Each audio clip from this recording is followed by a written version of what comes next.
Okay, good morning guys. We're back at it bright and early in the morning here. I thought I'd give you a little update, show you a little Model A that Darren's been working on, how he's coming along here. Someone had mentioned to me they wanted to see the gauge cluster. Now this is a Dakota gauge. These are Dakota gauges. They're a company, look them up online. And this is a repop gauge for 49 Ford shoebox. And hopefully you can see that in there. It's all digital. Well, I shouldn't say it's digital. It's got arms, but I mean it's electronic. Sorry.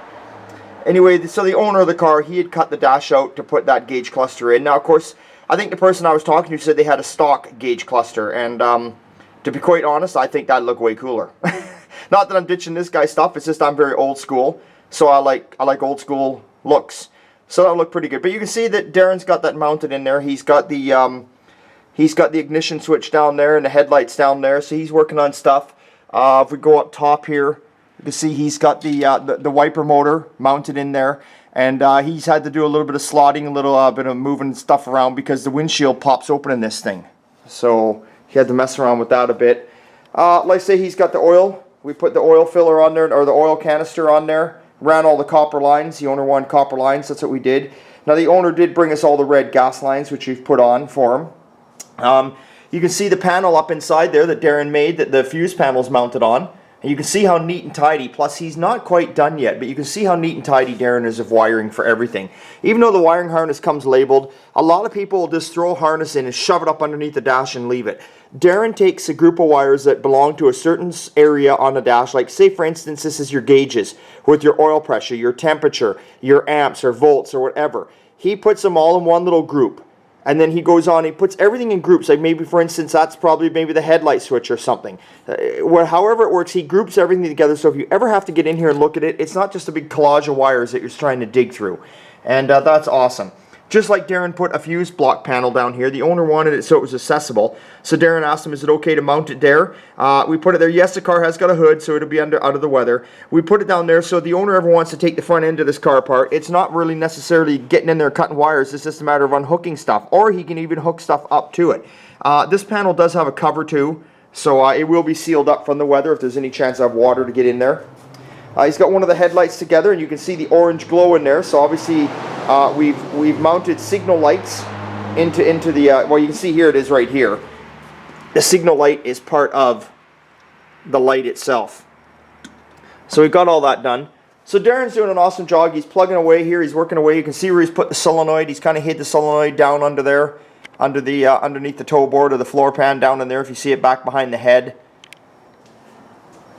Darren's very fussy. He likes to do a neat job. He does a good job, does an awesome job. What can I say? Of course, obviously, he's ran all the wires down one side for everything that goes to the engine, which I think I mentioned in the last video. So that's where Darren's at. Now over here, you can see still, we got Graham's 66 Ford pickup. Like I say, he brought us a frame. It was all blasted and powder coated. We got it together. Well, Graham showed up last night and he dropped off all the front fenders for the truck right there. Dropped off the front fenders, the inner fenders, he dropped off the rad support laying right there. So we've got the cab in the garage. It's all been blasted. It's in our etch primer, and we're going to start doing the bodywork on that. And that's about it. We've got Darren's little, this is Darren's little area. He's quite content. Now over here, if you remember this car, this was my car that I sold. It was my 56 Pontiac hardtop. A young fella, Casey, 14 years old. I tell you, man, you know, sometimes when I have no hope in the world for the younger generation, a guy like this comes along and oh my God, it's unbelievable. This guy's 14 years old, worked all summer long, almost every day. Instead of hanging out in malls and doing all the typical teenager shit, this guy's out working his ass off and saving his money up, and he brought the car back to me. And basically what he brought it back for, as you can see, the rear tail pan is completely rotten, which you've got to fabricate that. You can't buy it for Pontiac. Same as the rear quarters are gone, just like Dean's ragtop was. And the floors inside are completely shot. And of course the rockers. So you can see the floors are just gone in it. Now I tried to talk it. Now when they bought this car, I tried to talk Casey's dad out of letting Casey buy this car because I said, you know, I think it's a lot of work for a 14-year-old boy to be getting involved with for his first car. But he wanted the car, and there was no talking him out of it. And you know what? That's a good thing, I guess. I mean, he's a true diehard hot rod kind of guy, right? So anyway, he got the car, so he's brought it back to me. We're going to just keep it simple right now. We're going to do the floor pans, we're going to do the rockers, we're going to do the quarter, and we're going to do the rear pan, and whatever rust we find in the trunk. We're basically not doing body work. We're just going to take care of the rust issues right now that we see. We're not touching doors or trunk lid. We're just dealing with the body. Then from there, he can see whether he can afford more or he can't. It's you know, we're going to get to it here pretty quick. He just dropped it off a couple days ago. Actually, I was going to get onto it this week coming up because I thought I had room in the shop. And it's not that I don't. It's just all of a sudden the following week is Christmas. And I'm like, you know what? Maybe I'll just leave it till just after Christmas. Casey's probably watching this now and being like, oh my God, you're not working on my car? But I think I might just leave it just because the week after that's a lot of bullshit, a lot of holidays. And I think we'll just wait till Christmas Day and that crap is over. But anyway, I tell you, and I'm being honest, Scott, if you're out there, you got a great son. I didn't get to talk to Scott and his son very much that day, very little. But anyway, they brought the car out, and it just gives me hope because, you know, I don't have children myself, and I look at the world where it's going. We're not going to get on this topic too much, but I hate to be the asshole out there, probably lose some subscribers, but I don't think the world's a better place. They say it's a better place. Yeah, maybe it's better. They got more upgrades and a little more technology and that kind of bullshit. But overall, the world just fucking sucks. It's getting worse and worse every day, in my opinion. But anyway, we're giving you lots of looks at what's going on in Darren's little bay. I better get the hell out of here before Darren shows up to work. He'll kick me out. See, he's got his girly calendar over there. He's got his pegboard here, and Darren's in the Christmas spirit. He hung up a twig. I asked him. I said, "What's with that twig?" He said, "Well," he says, "it's Christmas time." He goes, "So I wanted to hang that up." So anyway, let's go see what's going on. Okay, so we're back in the shop here. I can hear Dr. Dave in there. So we'll take a quick look. But before we run in there and see what Dave's up to, now you remember Dean with the Pontiac we're working on, the 55 Pontiac rag top. Anyway, he brought the motor out yesterday, and as I said, he's going to put a 409 in here with a 4-speed behind it. So here's his motor. It's actually sitting in our lunchroom. Let's take a look. What a beautiful thing to have sitting in your lunchroom. Now you tell me, guys, do you not love these valve covers and these heads or what? Look at that.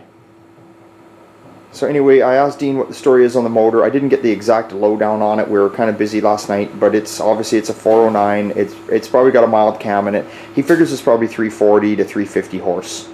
So there's his motor waiting. He brought it out so we could mock it up and get it in the car and start pre-fitting it.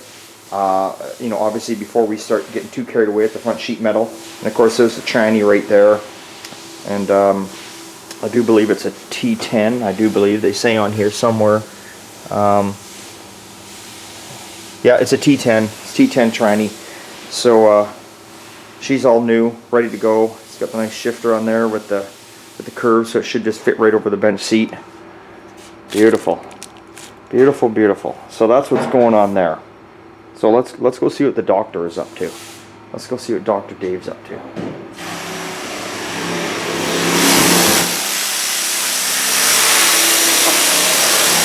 Well, he's working away here on the Monte Carlo. He's doing a fine job as usual. He's got his black pants on today, covered in dust. Yeah, he's doing. We got Lee. She's in the other bay here. She's working away, working on a toolbox tray in there, doing some touch-ups on some paint. What do you got going on there, Dr. Dave? Nothing. I'm just looking for my hand weight. You're looking for your what? My hand weight. What's that? Oh, about 3 to 4 pounds. A hand weight. Oh God. Okay, you got your Looney Tunes shirt on again today. Front and back. I see that. Just like last year, the year before. Yeah, well, I like to mention it to people. Oh. Yeah. What? So yeah, so I see you got a Monte Carlo. You're stepping up in life. You're working on Monte Carlos now. Oh yeah, this thing's still got warranty, I believe. Yeah, it probably does, eh? It's still enough. Yeah. I don't know why I wouldn't take it back to GM. Oh, because it doesn't have a dash. Well, and the fact that it's not too computerized, and that's all they know how to work on there. Yeah. That's the way the world's gone. Cut, throw away, replace. Oh, that's not it. Okay, we'll cut this, throw it away, replace. Yeah, and a few $1,000s later, they figured the problem out. Yeah, it was a fuse. Yeah, that's right. Yeah, but that's okay. They're not the ones paying. No, Yeah. not at all. We're being very mean to these people today. Not good. Yeah, fuck them. Yeah, Yeah, that's right. Yeah. Anyway. I still think you should make it a louvered oil pan though. Yes. I think it would sell as a great Christmas gift. A louvered oil pan. Yeah. So I'll take a couple down, get the louvers punched in them. Yep. And chrome them. Chrome them. put them up for sale. If Would- it be a real looser, ask $5 and see if you can give them away. Would it need a drain plug? No, maybe, because get right down in the corner or something, you might have to. Okay, okay, Basically, it should. okay. Well, you're onto something there. I think so. All right, all right. Bath mud wipes. Yeah. Well, there's what Dave's working on. He's working on Jake's Monte Carlo, working away there. I'm going to be working here on Graham's truck here. Got a little bit of welding to do. So you can see where someone originally had cut this in the dash for a different stereo, and I cut it out in there. And now I'm just going to butt weld a new piece of metal in and fill that in until he figures out exactly what he wants to do there. And very little rust in this cab, like I said earlier. Just that little bit you see right there. So there's no need in replacing a floor pan when it's a flat area. You know, you can just cut that out and weld a patch in there. That's pretty basic. So we'll get started on that today. Has anybody invented a metric crescent wrench yet? They have crescent wrenches actually that have numbers on them where you can adjust them, and I think they have them in standard and metric. You look at the side numbers. I'll be damned. Yeah. A metric crescent wrench. Well, most of our viewers are American, so they don't have that metric fucking bullshit. Well, maybe we'll talk to Trump. Trump? Yeah. Yeah, I know where that'll go. Yeah, we're not talking politics here. That's right. You're fired. He gets my vote. Yeah. All right. Okay. So that's what's going on there.